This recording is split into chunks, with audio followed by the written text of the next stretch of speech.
In 1933, filmmakers imagined an island of giants. In 2005, they reimagined it. In 2017, again. But what if Kong wasn't fiction? What if there's a place hidden beyond our maps where mountains touch the sky and titans still walk? A place that appeared on charts for 100 years, then vanished. Not because it never existed, but because it exists elsewhere. Welcome to the Mountains of Kong. In 1798, English cartographer James Rennell draws a mountain range across West Africa, the Mountains of Kong. For nearly a century, it appears on every major atlas. Explorers reported seeing elevated terrain. The mountains became fact. But in 1889, French explorer Louis-Gustave Binger searched and found nothing. The Royal Geographical Society struck them from the record. Yet, as late as 1928, atlases still showed them. Why? What if the disappearance wasn't a correction, but a suppression? What if the Mountains of Kong exist somewhere we stopped looking? In The World's Unseen, our known world is not the only world. Beyond the charted territories lie thresholds, gateways to realms that don't appear on any modern map. To reach Kong, you must first cross the ice wall, the colossal barrier at the edge of our known world. You enter through Leviathan's Gate. They call it that for a reason. These are exceptionally deep waters, deeper than any charted ocean. And they shift. Temperature drops without warning, sudden cold currents rising from below. Even here, at the threshold, you'll see shadows beneath your keel that defy explanation. Legends speak of ships lost here, entire crews vanished, and some claim to see lights beneath the surface. Not bioluminescence, something watching. But once you survive the gate, you enter the first ring, a hauntingly silent expanse where you must sail across a void that rivals the entire diameter of the known world. This is where the stars you've known your whole life begin to sink behind you, replaced by constellations that no modern astronomer has ever recorded. And then you hit the wall of Niflheim, the mist realm.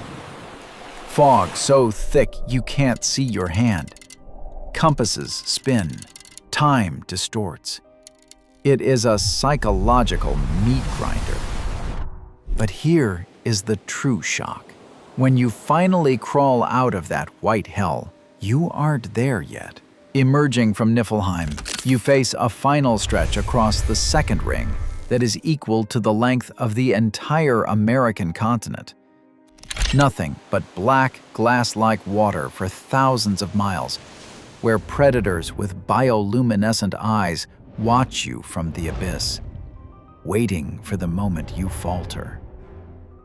Black glass water. No waves, no wind. Silence so complete, the ocean seems to hold its breath. The world deciding if you're worthy to reach what lies beyond.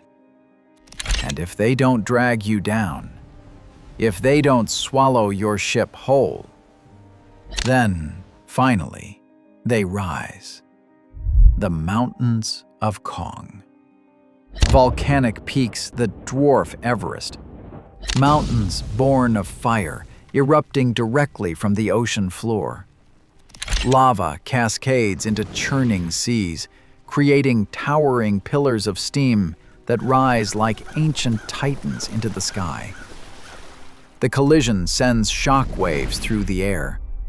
The sound, deafening. The ground trembles, the air thick with sulfur. Rivers of molten rock carve valleys through ancient stone. This is a realm alive with raw, elemental force. And where there is such power, there is life. Forests with trees 50 meters wide, their bark black from volcanic ash. The canopy blocks out the sky. Perpetual twilight.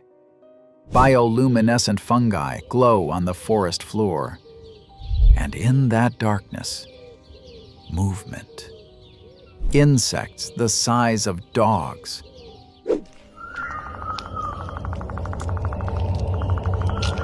Birds with wingspans that rival aircraft, riding thermal currents. Reptilian creatures hunting in packs, their scales reflecting lava's glow. And deeper in the valleys, the titans. Apes standing 30 meters tall. Their roar shakes the ground. Intelligent, territorial, ancient. Serpents coiling around hillsides. Predators that resemble nothing in our fossil record. This is evolution without human interference. Nature raw, powerful, untamed. But in the clearings, where volcanic mist parts and sunlight breaks through, there is peace. Waterfalls cascading into crystal pools. Nature as it was meant to be, undisturbed, perfect. Every night, volcanic glow illuminates a world that shouldn't exist, but does. The rumble of earth breathing, steam hissing, territorial calls echoing from miles. This isn't just an island, it's alive. Humanity has been obsessed with this vision for nearly a century. 1933, filmmakers brought Kong to life, an island of monsters. 1934, Peter Jackson reimagined it. 1935, Skull Island returned to it again. Each time, volcanic islands, mist, mountains, creatures of impossible scale. Why does this vision persist? There's an old principle that everything the human mind can imagine must exist somewhere, because how can you conceive of something with zero existence? Imagination isn't creation, it's discovery. Perhaps these filmmakers were channeling something. A collective memory of a place that exists, just not on our maps. What if sailors returned with stories? Stories dismissed as madness but passed down. What if Kong wasn't invented, but remembered? 3 generations, same vision, volcanic islands, mist, giants, creating mythology or documenting it? And the name, Kong, comes from a real place, a town in Ivory Coast. The same name on those phantom mountains. Could echoes of ancient geography ripple through our consciousness? The whispered name pointing not to fiction, but to something undiscovered? The mountains of Kong teach us that maps are not truth, but interpretations shaped by perception's limits. And those limits aren't weaknesses, they're invitations. What if every persistent myth is a fragment of truth, filtered through different realities? The unseen hasn't vanished. It has waited for us to imagine it into existence. The mountains of Kong are not gone. They're not fiction. They're simply uncharted. And there are more worlds waiting. Lemuria beneath the waves, Asgard at the northern edge, realms folded into time, kingdoms beneath our feet. If you want to explore these hidden places, if you're ready to journey beyond the maps, subscribe now so you don't miss the next expedition. We're just beginning to chart the unseen. See you in the next world.